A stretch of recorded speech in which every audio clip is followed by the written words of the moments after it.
again to our class of vertebrate zoology. We are going to begin with the introduction.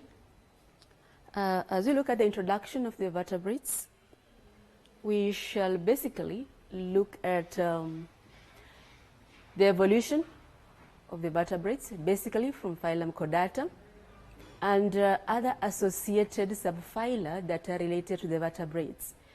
That is the Urochordata as well as the Cephalochordata. We'll look at the relationship between the Urochordates, Cephalochordates, and the vertebrates. And lastly, we shall have a comparative look at the anatomy and physiology of the various vertebrates that there are. So welcome to our lesson 1. Lesson 1, we shall look at basically the background of chordate evolution, where the vertebrate belongs to. And we see that vertebrates basically belong, vertebrate zoology, vertebrate refers to animals that have a vertebral column, or what we commonly refer to as the backbone. And zoology refers to the study of animals. So in vertebrate zoology, we shall be looking at the study of animals that possess a vertebral column. For the vertebrates, they belong in the phylum, basically they're in the animal kingdom, and in the phylum Chordata. The phylum Chordata tends to be the phylum that contains a bit of the complex organisms, and it basically contains animals. And the phylum has 3 subphyla. The 3 subphyla we find in Phylum Chordata. We have the Phylum Urochordata, we have the Phylum Cephalochordata, and we have the Phylum Vertebrate, also referred to as Craniata.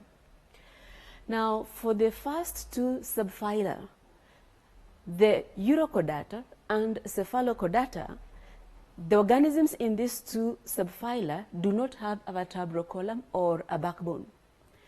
Now, generally, animals that do not have a vertebral column are referred to as invertebrates. But because the Urochordata and Cephalochordata are in the Phylum Chordata, because they have some of the basic characteristics that chordates have, yet they do not have a vertebral column, the 2 phyla, Urochordata and Cephalochordata, are therefore referred to as invertebrate chordates.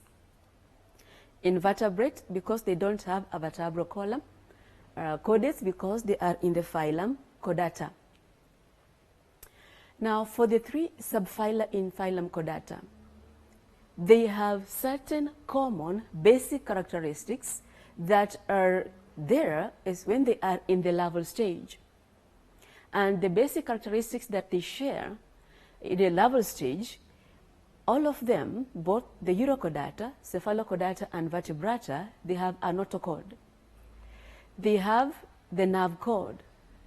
They have the postanal tail, and they also have pharyngeal slits. Pharyngeal slits being basically spaces we find in the pharynx area that will give rise to other structures being formed later on. Now, all of them have got these 4 basic characteristics in common in the larval stage. But as they undergo development from the larval stage to go into the adult stage, then they undergo modifications, and we end up with the adults of organisms in the 3 subphylum now being different from one another. We tend to find for the Urochordata, Cephalochordata, they may have these basic characteristics, it is true. But Urochordata will only have the notochord in the larval stage, but it is missing in the adult stage. Cephalochordata may have the notochord, and it persists as a notochord. Now, in addition to Subphylum Urochordata, Subphylum Cephalochordata, and another phylum we refer to as Hemichordates, the 3 together are now referred to as protochordates, where proto means prior to. So by calling them protochordates, we actually mean organisms that we have just before the chordates. And the 3 of them, the protochordates, Basically, they tend to be invertebrates, and they tend to be invertebrates that are closely related to the vertebrates.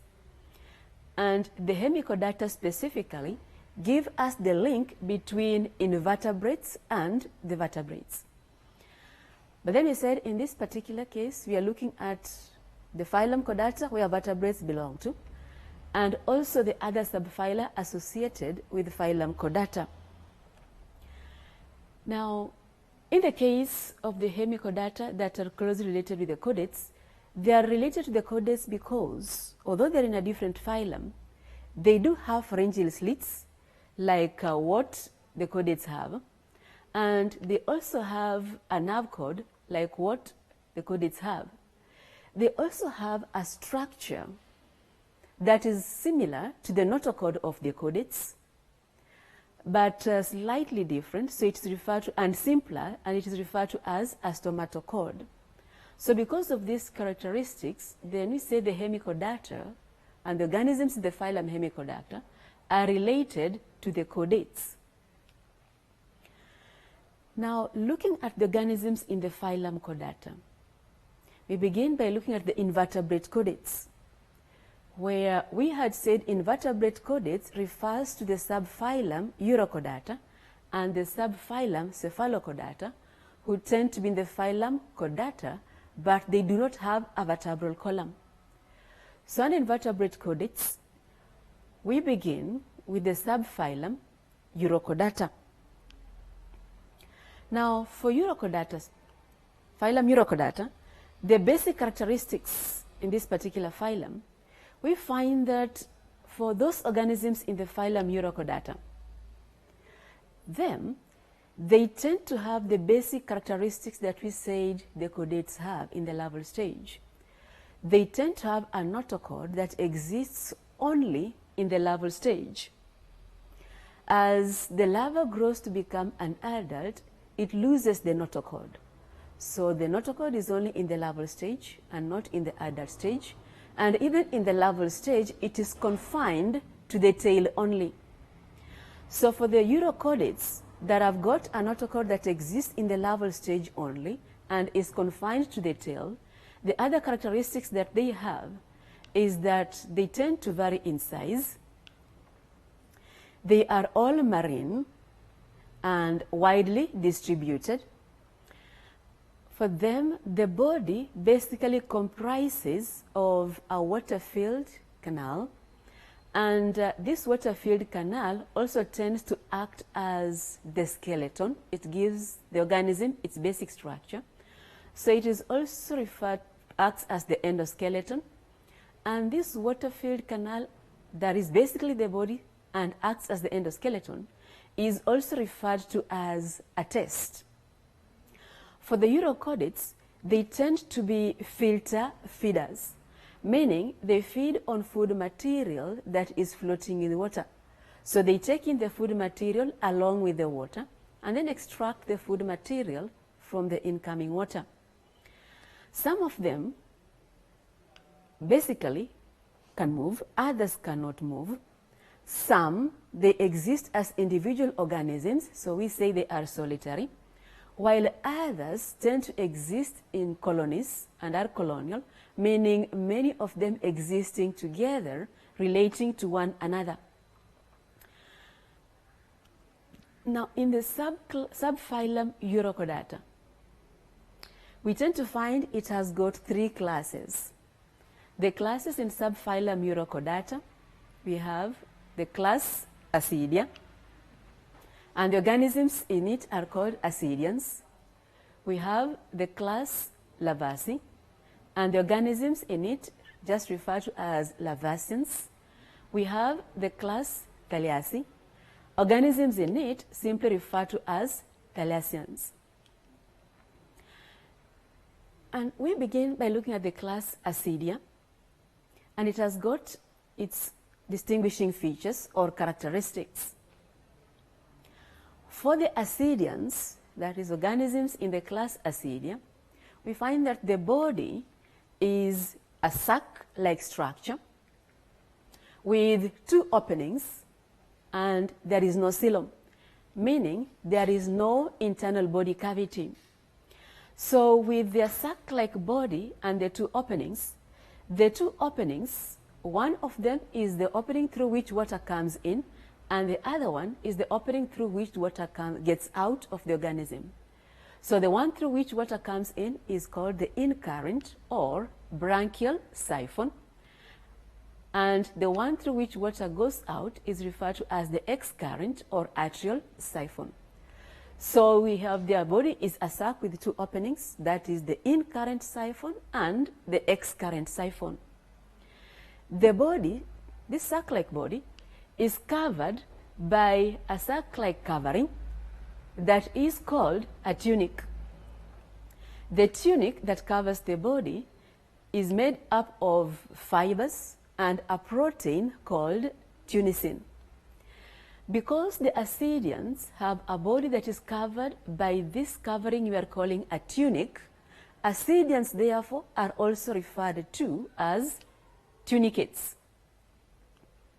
Now, the larvae of the tunicates are free-living, they exist independently, and they tend to have different features from the adult. The larvae is actually free-living and can move around, it is motile, while the adult, on the other hand, is sessile. Sessile meaning the adult does not move around. They are normally found attached on a substratum, a surface. Now, for the case of the Ascidians, within their body, they tend to have two cavities, the atrial cavity and the visceral cavity. The atrial cavity is found above the visceral cavity. So we say the atrial cavity is superior to the visceral cavity, superior meaning above. Now, for the atrial cavity, the one that is above, it basically encloses the branchial sac. Branchial sac being an expanded portion of the pharynx. For the visceral cavity, the one that is found below, it tends to contain a number of the organs of the digestive system, that is a short esophagus, the stomach, the intestines. It also contains the heart and some blood vessels, also contains the reproductive organs, the male reproductive structure and the female reproductive structure. To illustrate the structure of the Ascidian, this is what the body of the Ascidian looks like. It is basically, the body is sac-like, and it doesn't have a silo. Generally, it has got two openings, the in-current or branchial siphon at the top and the excurrent or atrial siphon that is found on the sides. A characteristic of the Ascidians, where we have the in-current being at the top and the excurrent being on the sides of the body. They do have the atrial cavity, the upper one, and the visceral cavity on the lower end. The atrial cavity basically encloses the branchial sac. Branchial sac is an expanded portion of the pharynx. And in this branchial sac, we tend to find filter feeding structures that we collectively refer to as the branchial basket. So the branchial basket basically has got pores on the side wall. So the wall has got pores in it or slits in it, openings, and it is lined by cilia. Still within that branchial sac, we have got the base of the branchial sac has a groove or a depression that we refer to as the endostyle. And the purpose of the endostyle basically is to produce mucus. And the mucus serves the purpose of trapping and gathering food material from the water that comes in through the branchial siphon.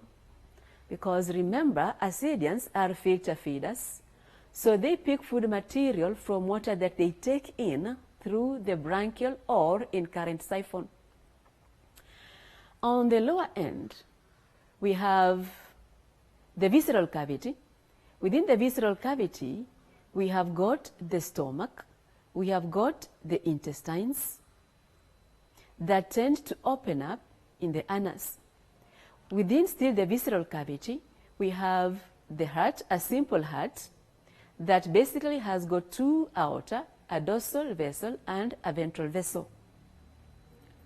Within the visceral cavity, we have got the gonads also. That is the reproductive structures. So there is the ovary and there is the testicle. For the Ascidians, we find every individual organism has got both the male reproductive structure and the female reproductive structure. For that reason, we say they are hermaphrodites. So that is the basic structure of the Ascidia. Now, to look at some of the systems that we find in the Ascidians, simple as they are, we have the digestive system of the Ascidians. They have a simple digestive system, and the system comprises of the in-current siphon at the anterior end, and there is the ex-current siphon that is on the sides.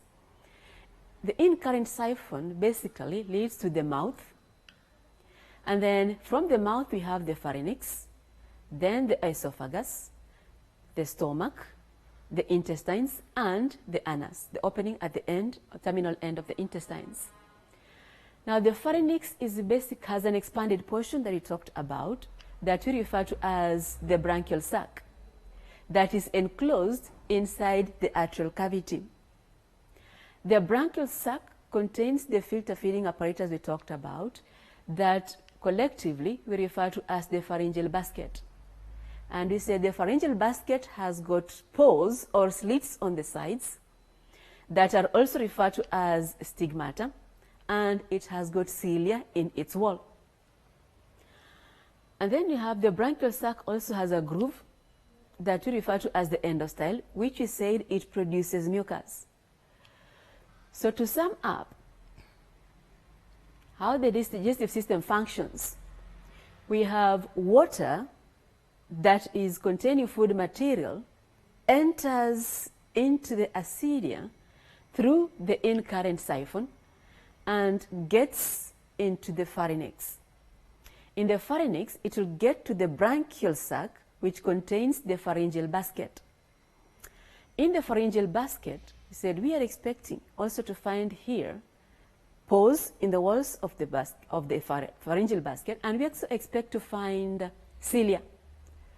And in the branchial sac, we also said we have the endostyle, which produces mucus. So as the water comes in through the in-current siphon, it gets into the pharynx. In the pharynx, it gets the branchial sac. In the branchial sac, the mucus produced by the endostyle traps and retains the food material from the incoming water.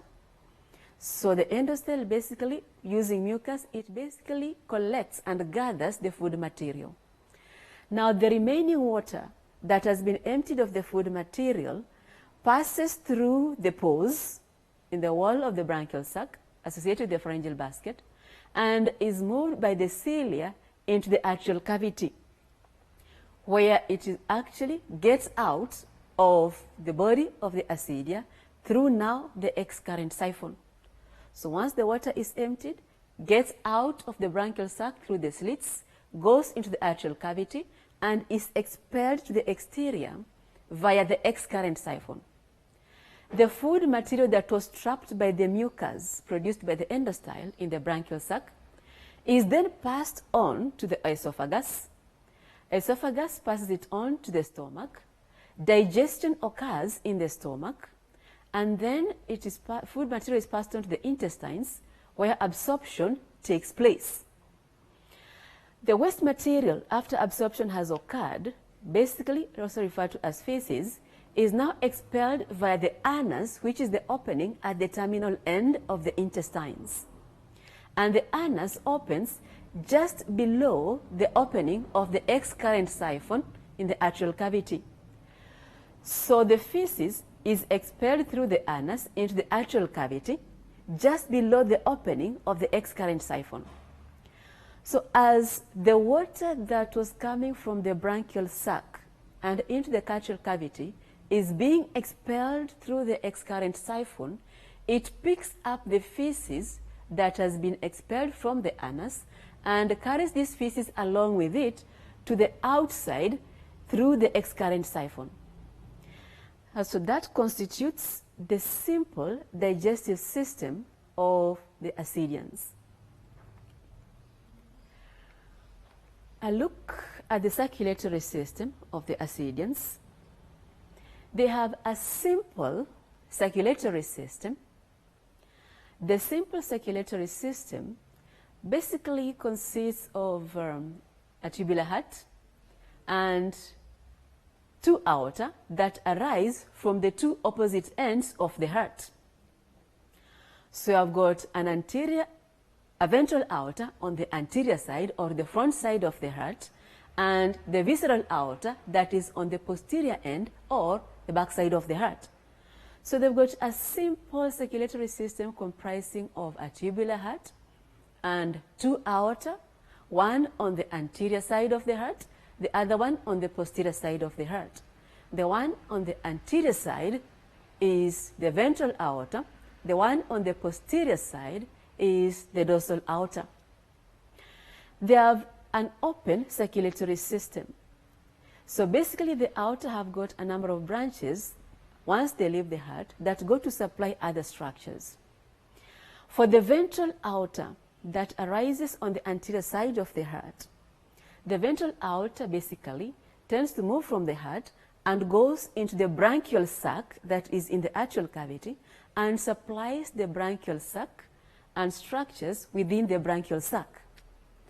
The dorsal aorta, on the other hand, moves from the heart and goes to the visceral cavity, where it supplies the organs within the visceral cavity.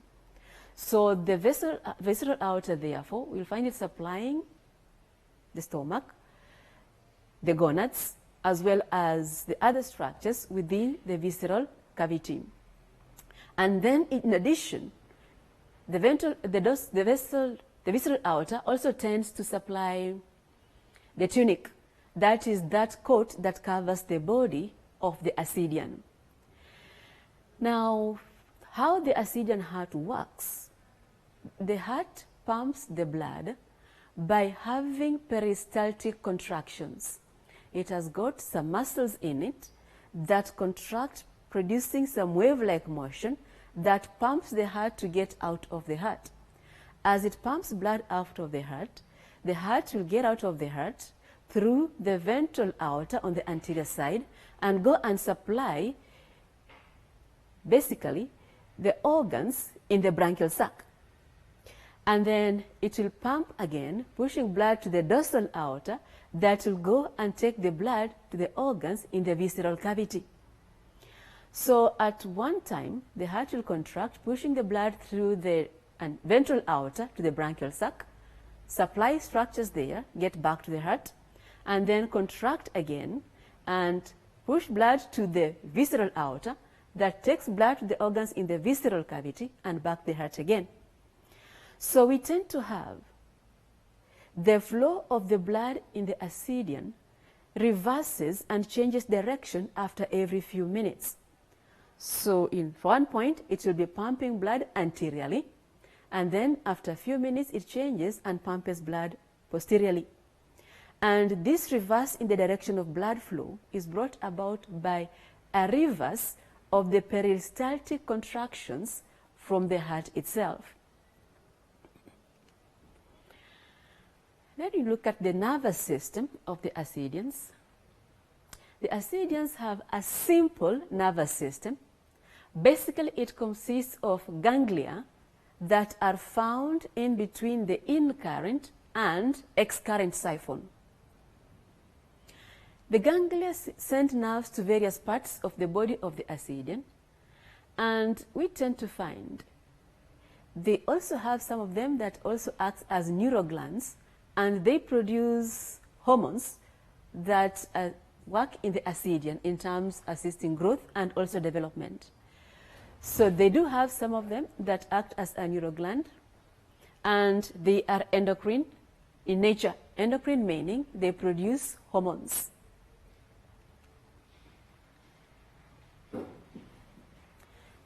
then we shall look at the reproductive system of the Ascidians. Ascidians generally, their reproduction is mainly sexual. Sexual meaning by production of gametes that will tend to fuse to give us a new organism. A few have asexual reproduction, where in asexual reproduction they reproduce without gametes. So in their asexual reproduction, they produce by budding. In the sexual reproduction, the ones that have sexual reproduction, most of them are hermaphrodites. By saying they are hermaphrodites, we mean every individual organism you come across has got both the male reproductive structures and also the female reproductive structures. So for the hermaphroditic ones, you find each Ascidian you come across has an ovary, which has got a tube leading from it called an oviduct, and which ends up in an opening within the atrial cavity. And they also have a testis that has a tube leading of it called the sperm duct that also opens through an opening in the atrial cavity. So you tend to find that the ovary produces the eggs move through the oviduct, and then the oviduct releases them into the atrial cavity. The testis produces the sperms move through the sperm duct and are also released in the atrial cavity. For some Ascidians, we'll have fertilization taking place between the two in the atrial cavity in the body of the Ascidian, giving us internal fertilization. And then we shall have the fertilized eggs can be released to the exterior, where they'll end up developing and hatching to give us a larva. For some Ascidians, the eggs that have been shed in the atrial cavity will be released to the exterior. The sperms that have been shed in the atrial cavity from the testes will also be released to the exterior. And the eggs and the sperms fuse on the exterior and giving us what we now refer to as external fertilization. So for the Ascidians, therefore, the fertilization can either be internal or it can be external. The fertilized eggs basically will end up hatching to produce a larva. And the larva is free swimming and resembles a tadpole. So you describe the larva as a free swimming tadpole-like larva. Now for the structure of the larva basically has a body that comprises of a body trunk and a tail. The tail has got in it the notochord, which is a characteristic of the chordates. It has got a nerve cord and it has got segmented muscles. The head, on the other hand, has got adhesive glands, 3 adhesive glands, meaning glands that are sticky in nature. So after some time, this tadpole that is free swimming and can move around freely ends up attaching itself on a substratum using the 3 adhesive glands, and then it undergoes metamorphosis to develop into the adult, where metamorphosis means it develops undergoing a change in form. As it undergoes the metamorphosis to form the adult, the changes that take place as the larva develops is that 1, the tail that it had is partly absorbed and partly shed off. So you find now the structures that were in this tail, the notochord, the nerve cord, and the muscles, they are reabsorbed into the body of the organism. The stomach and the intestines then develop. The mouth, which is on the anterior end, and we have our larva attached on a substratum, the mouth then grows but the growth involves a shift in 180 degrees. We end up with the gonads, the male and female reproductive structures, that is the ovary and the testes, develop. The tunic that we said normally covers the body of the Ascidian now develops and covers the entire body. And then the adhesive glands that were in the larva and it used to attach on the substratum, they end up being replaced by root-like structures which now permanently attach the Ascidian to the surface, and it cannot move anymore. It becomes sessile. So to look at these developments in illustration, in this illustration we have the Ascidian larva here that comprises basically of a body trunk and a tail. In the tail we have the notochord, there is also the nerve cord, and there is also the muscles. The larva basically exists for a few hours and then it attaches on a substratum like what we have here. So it attaches on a substratum using the 3 adhesive glands, and then it undergoes metamorphosis to form the adult, where the adult Ascidian has got this structure here with its in-current siphon and its ex-current siphon. So because of the metamorphosis as the larva develops into the adult, generally we have got distinct differences between the larva and the adult of the Ascidian. And the distinct differences we can identify is that, one, we have the larva has a tail while the adult does not have a tail. The larva has the notochord, the nerve cord. The adult Ascidian does not have the notochord and the nerve cord. We also find for the larva it has got the adhesive glands while the adult has root-like structures. The larva does not have gonads, the adult has the gonads. The larva doesn't have well-developed stomach and intestines while the adult has the stomach and the intestines. The larva does not have the tunic while the adult has the tunic. And lastly, the larva is motile, it can locomote, while the adult is sessile. Among the 3 classes of Urochordates that there are, the Ascidians are the most developed. The other 2 classes are much simpler. So you now look at the class Larvacea, the other class in Subphylum Urochordata. Now for the Larvacea, they are basically simpler than the Ascidians. They tend to be small in size. For them, the adult resembles the Ascidian larva, meaning the adult of the Larvacea has got these features of the Ascidian larva. We expect them to have a body trunk and a tail. We expect generally the tail to be retained, just like the Ascidian larva, within it having the notochord, within it having the nerve cord, within it having the muscle. So it resembles the Ascidian larva to some degree, and we say generally it is like an Ascidian larva that did not undergo metamorphosis. For them, they are also filter feeders. Just like the Ascidia, we said all the Urochordates are filter feeders. They also have a pharyngeal basket similar to what the Ascidians have.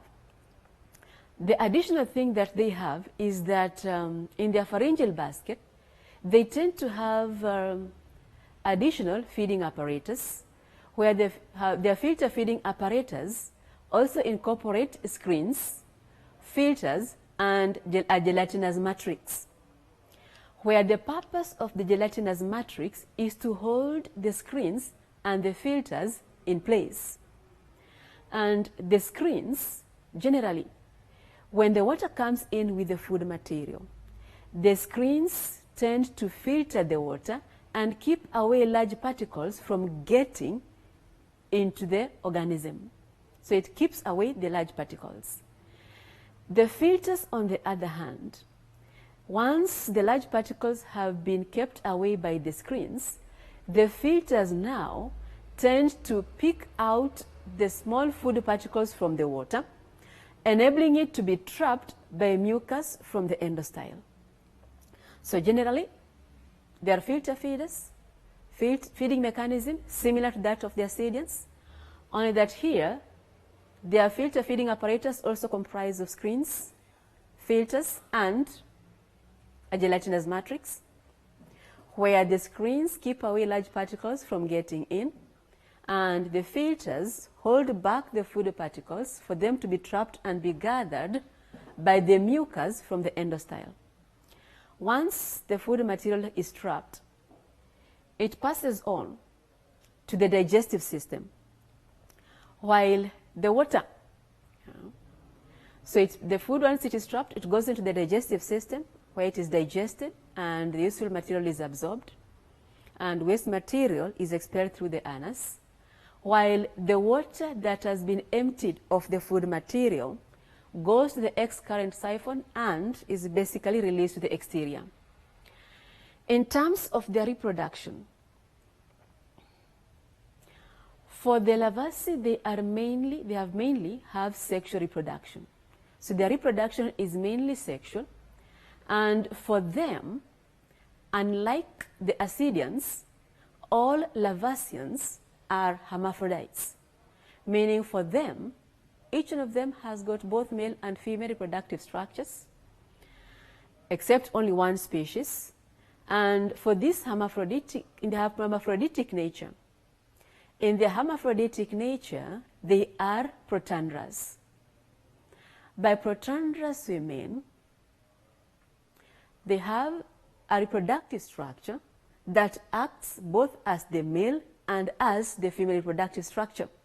So at one point, it produces the eggs, acting as the female reproductive structure. At another point, it produces the sperms, acting as the male reproductive structure. But it produces the two at different times. So for the Larvaceans, we say they are hermaphroditic and they are protandrous. They tend to have, each one has got both male and female reproductive structures, and then you find it is the same structure acting both as the male and the female reproductive structure, producing both the eggs and the sperms. For them, they tend to have rapid maturation. So the maturation is quite fast. And then for them, we say they tend to have an advantage over the other aquatic filter feeders because of two things. With their hermaphroditic protandrous nature, they have a high rate of reproduction, so they reproduce faster.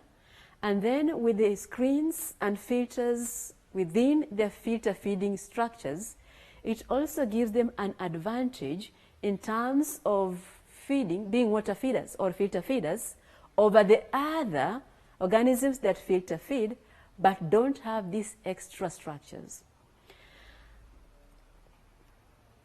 Lastly, we have the class Thaliacea. Now, Thaliacea are basically simple forms. While the Larvacea tend to resemble the Ascidian larva, for the Thaliacea, they tend to resemble the adult Ascidian. The only difference being that the adult Ascidians were sessile, they were not moving, but for the Thaliacea, although they resemble the adult Ascidian, they move by free floating. So because they resemble the adult Ascidian, they are said to be derivatives of the adult Ascidia. For them, they are free living because they can move about, and they tend to be colonial, meaning you'll find many existing together as a group. So they tend to be free living but form colonies, so they are colonial in nature. For the Thaliacea, like the others in Subphylum Urochordata, they are also filter feeders. They also have a pharyngeal basket, although for them with their simple nature, it's not very clear how the pharyngeal basket operates. Their body tends to be cylindrical, and they also have the in-current and ex-current siphon. The unique thing about the Thaliacea is that the two siphons, in-current and ex-current, they lie directly opposite one another. In-current on the upper end, ex-current on the lower end. So water comes in through the in-current siphon.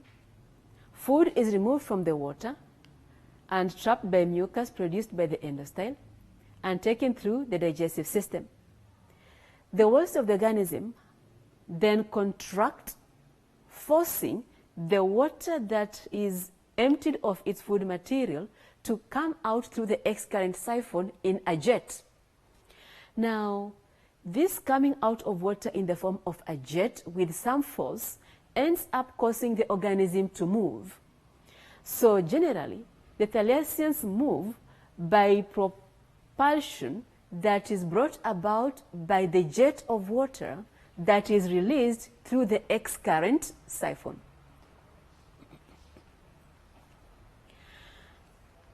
So that is it for the Subphylum Urochordata. Now we move on to the other subphylum, that is Subphylum Cephalochordata. This is yet another subphylum in Phylum Chordata, comprising of organisms that now we simply refer to as Cephalochordates. Now, for Cephalochordates, while the Urochordata had the notochord in the larval stage only, and it's not there in the adult stage, and that notochord was confined to the tail, for the Cephalochordata, in Cephalochordata, these organisms tend to have a notochord that persists. So it will persist and be present even in the adult. And then the notochord is not confined to the tail, it extends to the head. The other characteristics for the Cephalochordata, other than the structure of their notochord and its persistence, we have, they tend to be marine, and they are found in the tropical and temperate regions. For them, they are normally found buried in the sand of shallow shores. Just like the organisms in Urochordata, the Cephalochordata are also filter feeders. For them, they are not sessile, although they normally tend to be found in the bottoms of any water body or on the shallow shores. They have a dorsal nerve cord, a post-anal tail. The notochord, just like we said, it persists and extends to the head. They tend to have a muscular body, and the muscles are divided into segments of muscle blocks, and these muscle blocks, we refer to them as myomeres. And the muscle blocks tend to be V-shaped. For this particular subphylum, the most common non-existing member is the Amphioxus. So we look a little bit more at the Amphioxus. For the Amphioxus, it tends to have a long and slender body that is compressed on both sides, and that slender body is tapered on both ends. By tapered, we mean at the ends of the body, we have the ends narrowing down gradually. So both on the anterior side and the posterior side, the body narrows down gradually. So we say they have got tapered ends. They have a fin found on the dorsal side, and it is found at the center of the body on the dorsal side, and it extends the entire length of the body. So we say basically they have got a median dorsal fin that extends the entire body length. In addition, they also have a ventral fin, a preanal fin just before the anus, and a tail fin. They have gills in the pharynx, similar to what the Urochordata have. The body, like we said, for the Cephalochordata, it is muscular, made up of segmented muscle blocks that are V-shaped. The segmented muscle blocks that we said we also refer to as myomeres. They have nerves, and the nerves are also segmented so that they are able to adequately supply the segmented muscles or myomeres. They have an anterior cavity that basically opens through an opening called an arteriopore near the anus. They have cirri, structures we call cirri, at the opening of the mouth and in the oral groove. Cirri are basically tendril-like appendages, and the Amphioxus have them in addition to cilia that they have within their pharynx. For the cirri, which are tendril-like, they play the role of having movements that create a rhythm and therefore makes water to continuously flow into the mouth of the Amphioxus. For an illustration of the body of the Amphioxus, we have the illustration here. We talked about the body being flattened, it is elongated.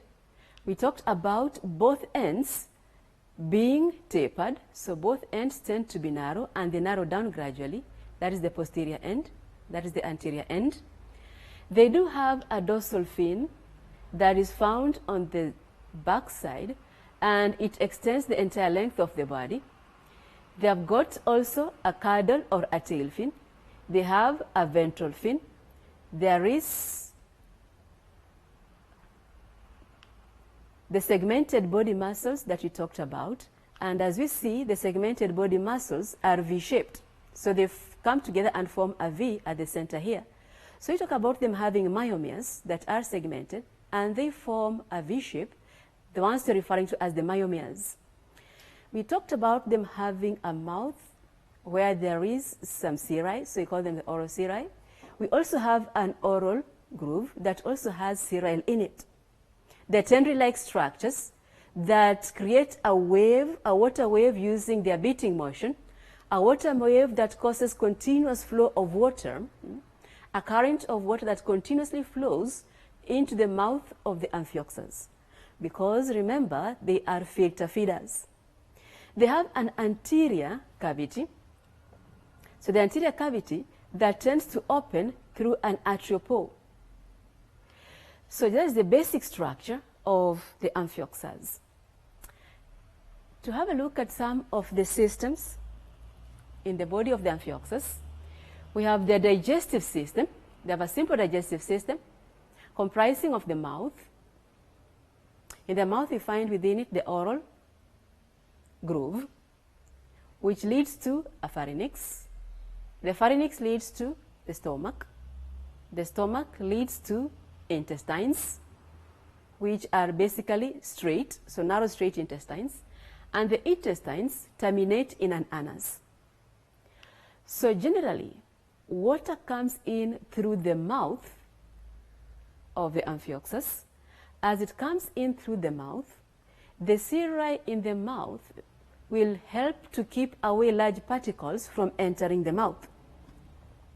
And then once the water enters the mouth, we have in the oral groove, there's a band of cirri, which again will be busy beating to create a current that will make this Amphioxus have a continuous flow of water getting into the mouth. Once inside the mouth, the water goes into the pharynx. The pharynx has got slits in it. Within the pharynx, just like the organisms before, we expect to find in it the endostyle that produces mucus. So in the pharynx, we have the mucus from the endostyle will trap and retain and gather the food material from the water. The water that is emptied of its food material will go through the slits in the pharynx and get into the anterior cavity. In the anterior cavity, the water will travel to the posterior end and be expelled out of the Amphioxus through the pore that we call the arteriopore. For the food material that was gathered by the mucus from the endostyle, it is now passed on to the esophagus. The esophagus takes it to the stomach. In the stomach, some digestion takes place, and then we have the food moving to the intestines where absorption takes place. The feces then is released through the opening at the end of the intestines, which is the anus. For the Amphioxus in Subphylum Cephalochordata, the digestive system is a bit more complex compared to that of the Urochordates, in that for them, they have a liver that is found at the anterior end of the intestines. And the liver does assist in the functions of the digestive system.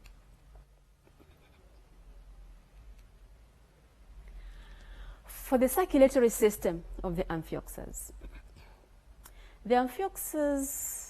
doesn't have a true heart, but it has blood vessels. The blood vessels comprising of two aorta, a ventral aorta and a dorsal aorta, and their respective branches. So the ventral aorta, basically, the ventral aorta, which is on the anterior side, tends to branch into several smaller branches. The smaller branches, each one of them ends up in a swollen ending, and that swollen ending tends to undergo some contractions and relaxations. So these terminal small endings that are expanded, we refer to them as pulsating bulbs. For these pulsating bulbs that are at the end of the branches of the ventral aorta, they are the ones which by their pulsation, that is their contraction and relaxation, they actually pump the blood to go to the gills where gaseous exchange takes place. And then we have blood from the digestive tract. So once we have that taking place, the blood is then taken to other parts of the body. And then you have blood from the digestive tract flows anteriorly into a subintestinal vein, that is a vein below the intestines, and then through the hepatic portal vein and to the liver. From the liver, the blood collects in the hepatic portal vein again, and together with blood from the posterior part of the body, it passes forwards in the ventral aorta below the endostyle, and the circulation repeats itself. So we end up with basically blood from the ventral aorta is pumped to the branches of the ventral aorta, which ends up in terminal small swellings that undergo contraction and relaxation, that is the pulsating bulbs. The pulsating bulbs act or function as the heart. With their pulsations, they force blood to the gills for aeration, and then the blood is collected again by the ventral aorta and taken to the body parts. And then we have from the body parts, the blood from the digestive tract flows through the subintestinal vein to the hepatic portal vein to the liver. From liver, collects again in the hepatic portal vein, connects to the blood from the posterior part of the body, and again goes forward to the ventral aorta, and the circuit repeats itself. So they've got a simple nervous system, rather a circulatory system, and there is no true heart here, but blood vessels are there.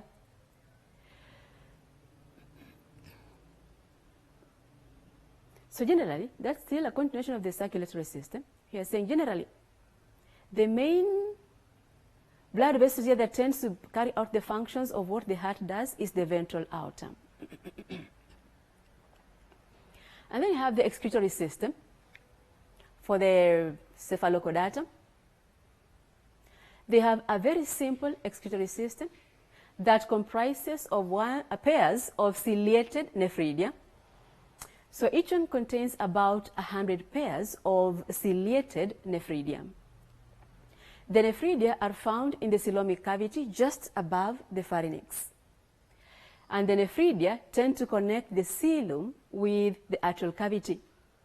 So what the nephridia do, They collect waste material from the body parts, and then they transfer that waste material from the blood into the coelomic canal, which takes the waste material of the atrial cavity, and the waste material is then expelled out of the body via the atrial pole.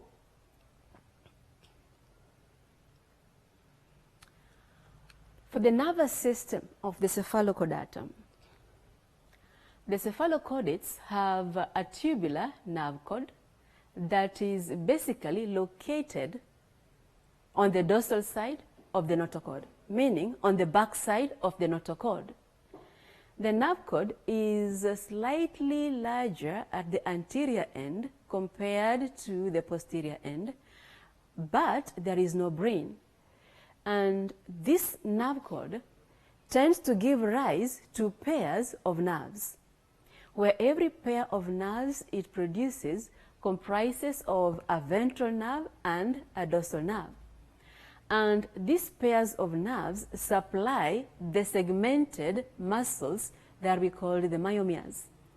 So with the nerves being paired and a pair of nerves supplying the segmented muscles, we end up with the muscles having a very good supply of nerves, which brings about very good coordination of muscular movement, or very good coordination of the muscles, so to speak. For the basically, for the Cephalochordates, the Amphioxus here, it does not have elaborate sensory organs, but they are sensitive to light and chemicals. So sensory organs, distinct sensory organs are not present, but they can sense light and they can sense chemicals. So therefore for them, they can actually distinguish day and night by using the light. And then you go to the reproductive system. For the Cephalochordates, which are a bit more complex compared to the Urochordates, in terms of reproduction, they have got separate sexes. There are male and there are females. The males have got the testis, which produces the sperms, while the females have the ovary that produces the eggs. Every individual organism has got about 25 pairs of gonads in it. So for the females, they have the ovary which produces the eggs, and the eggs are released to the exterior.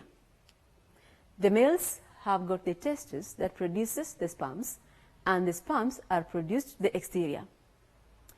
The egg and the sperm then fuse on the exterior in external fertilization, and then the fertilized egg, after about half a day, actually hatches to produce a free swimming larva that resembles the adult.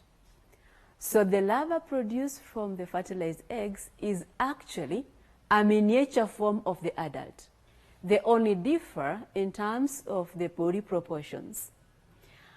For the larva, it now grows into the adult by simply increasing in terms of its body proportions to acquire the proportions of the adult. So it takes the larva 3 months to develop into the adult. So because the larva resembles the adult, we have the adult basically bears all the larval characteristics. But as they grow, as the larva develops into the adult, the body mass tends to increase much faster compared to the body volume or the body surface.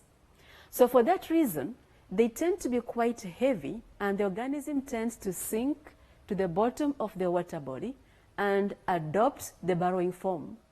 The burrowing form that is associated with the adults. And with that, we come to the end of lesson 1. Thank you and stay safe. These televised lectures supplement our robust online learning going on our MKU online platform. You can view more on our televised lectures via our online platform. We are in a digital era, and Mount Kenya University knows this. The following are the steps to follow so as to complete your online application. Download the application form from the website www.mku.ac.ke. Attach copies of your academic certificates and ID. Pay the application fees via M-Pesa pay bill number 270988. Your ID is the account number. 2,000 shillings is the charge for a postgraduate. You can also deposit in the bank accounts provided on the website. Then email all the above to apply@mku.ac.ke.